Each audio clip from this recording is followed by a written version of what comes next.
Late na ako nagising, guys!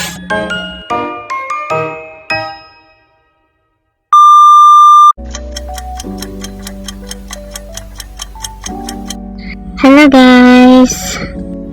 A day in my life as OFW dito sa Dubai.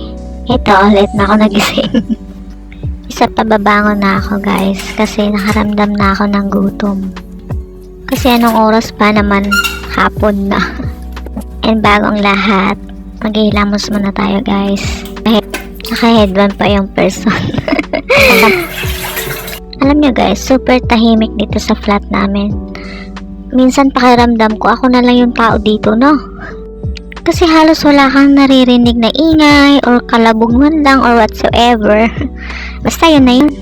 At eto, tapos na ako maghilamos. Dali, guys, sasama ko kayo sa kitchen.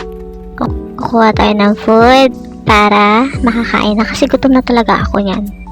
At papainitin muna natin yung food.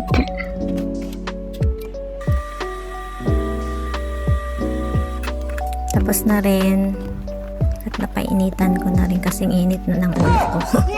Diba, nakikita niyo walang tao. Ako lang yata ang tao dito eh. Kasi ako lang naman yung walang pasok. Kaya eto, late na rin nagising.